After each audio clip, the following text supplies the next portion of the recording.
Magandang umaga mula sa Pag-asa Weather Forecasting Center. Ito ng ating update sa magiging tayo ng panahon sa susunod na 24 oras. Makikita natin dito sa ating latest satellite images, itong makakapal na kaulapan sa silangang bahagi ng Luzon ay ang patuloy na epekto ng easterlies o yung mainit na hangin galing sa Karakatang Pasipiko sa silangang bahagi ng ating bansa. At dahil sa easterlies, makakaranas pa rin tayo ng mataas na tsansa ng kalat-kalat na pag-ulan na may pagkulog at pagkidlat sa eastern section or sa ilang areas ng eastern area ng Luzon. Samantalang dito sa Metro Manila at sa nalalabing bahagi ng ating bansa, magpapatuloy itong mainit at malinsangang panahon. Maghanda pa rin tayo ng mga tsansa ng pulupulong pag-ulan na may pagkulog at pagkidlat na dulot ng localized thunderstorms pagsapit ng hapon hanggang sa gabi. At para naman sa magiging lagay ng ating panahon ngayong araw dito sa Luzon, ngayong madaling araw pa lamang may mga thunderstorm na tayong naitala sa ilang areas ng Isabela, Aurora, pati na rin dito sa lalawigan ng Quirino. Inaasahan natin na later in the day ay mas maraming areas pa ng Cagayan Valley ang makakaranas ng mga pag-ulan na dala ng easterlies at magpapatuloy rin yung mga kalat-kalat na pag-ulan na may pakulog at pagkilat dito sa area ng Aurora. Sa nalalabing bahagi ng Luzon, kasama na dyan ng Metro Manila, magpapatuloy itong generally fair weather conditions, mainit at maalinsangan ngayong umaga hanggang sa tanghali. Ngunit pagsapit ng hapon hanggang sa gabi, asahan muli natin yung mga tsansa ng biglaan at panandaliang buhos ng ulan na dulot ng localized thunderstorms. Temperature forecast para sa lawag ngayong araw, posibleng maglaro mula 25 to 32 degrees Celsius. 17 to 27 degrees naman dito sa Baguio City at 23 to 33 degrees Celsius sa bahagi ng Tuguegarao. Temperature forecast sa Metro Manila ngayong araw, posible maglaro mula 24 to 33 degrees Celsius. 22 to 32 degrees sa Tagaytay at 27 to 30 degrees Celsius sa bahagi ng Legazpi. Sa mga areas naman ng Palawan, Visayas at Mindanao, dahil sa easterlies, magpapatuloy rin itong mainit at malinsangang panahon. Mataas pa rin yung tsansa ng afternoon rain showers or thunderstorms, especially dito sa eastern section ng Visayas at Mindanao.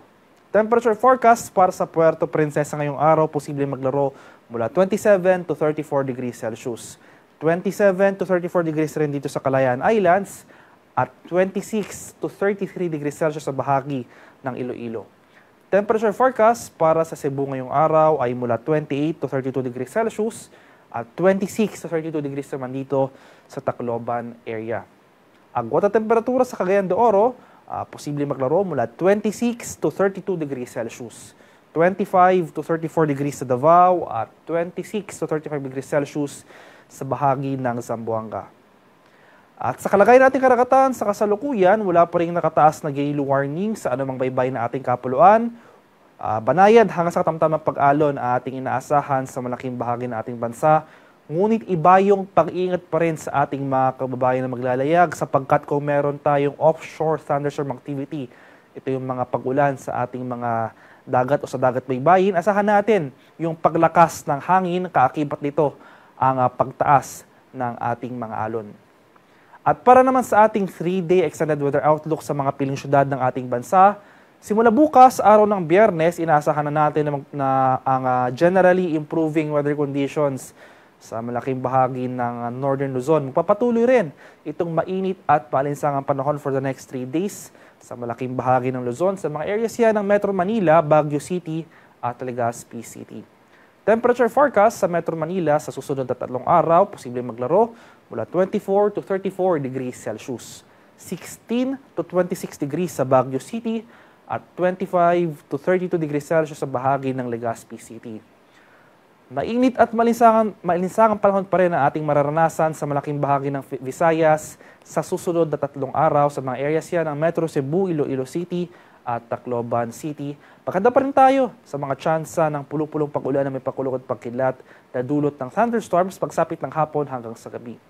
Temperature forecast para sa Metro Cebu sa susunod na 3 araw, posibleng maglaro mula 26 to 32 degrees Celsius. 26 to 32 degrees naman dito sa Iloilo City at 25 to 32 degrees Celsius sa bahagi ng Tacloban City. Sa mga areas naman ng Mindanao, dahil pa rin sa easterlies, magpapatuloy itong fair weather conditions, mag-iingat pa rin tayo or maghanda pa rin tayo mga pananggalang sa ulan dahil mataas pa rin yung tsansa ng localized thunderstorms pagsapit nga ng hapon hanggang sa gabi. Temperature forecast para sa Metro Davao for the next 3 days, posible maglaro mula 24 to 34 degrees Celsius. 25 to 33 degrees naman dito sa bahagi ng Cagayan de Oro City at 25 to 35 degrees Celsius sa bahagi ng Zamboanga City.